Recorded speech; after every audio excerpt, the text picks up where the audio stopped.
19-year-old Kumo Pitso and 25-year-old Lizelle Gous are the epitome of success against all odds.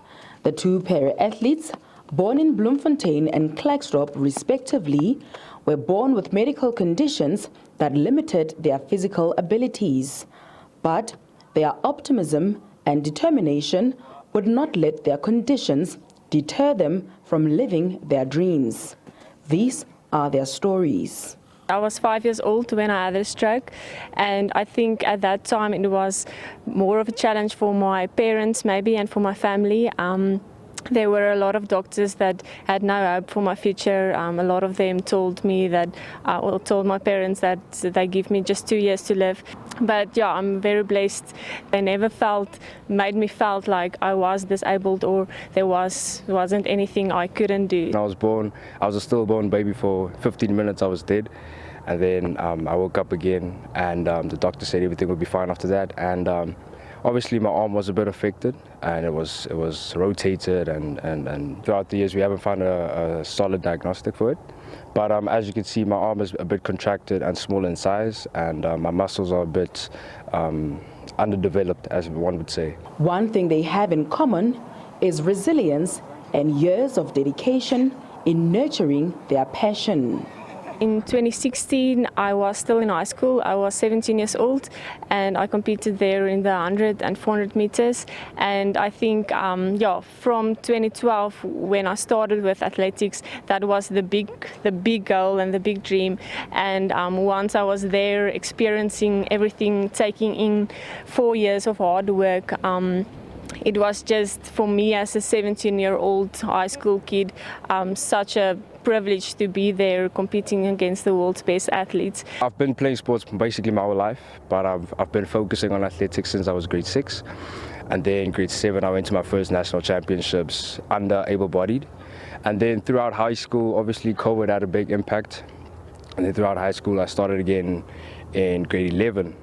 And then I started with para-athletics, and then I went to my first nationals for para-athletics where I broke the South African and African record. And since then I've just grew the love I had for it, and luckily I have the coach now to help me embrace it and obviously grow in the sport. They say among a myriad of challenges that Paralympians in South Africa have faced over the years is not enjoying equal support and recognition as the Olympians have. However, they are optimistic that things are about to change for the better.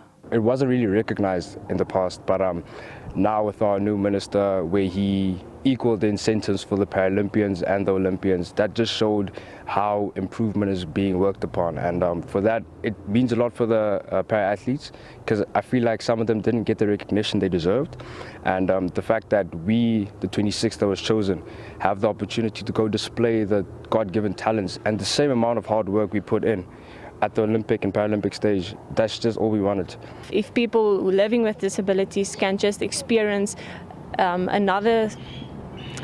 whole other world in particular sport, there would be a lot of different opportunities for them. Athletics South Africa is also positive that things will soon change for the better for Paralympians in South Africa.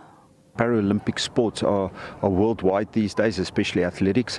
And I think also going forward in the future, it seems like there's a movement towards combining the Paralympics and the normal Olympics, and that is fantastic news.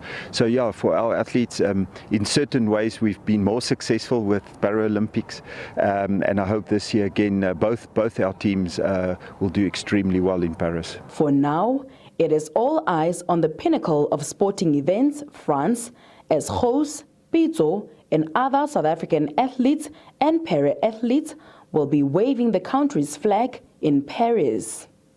Selwane Gagau, SABC News, Potchefstroom.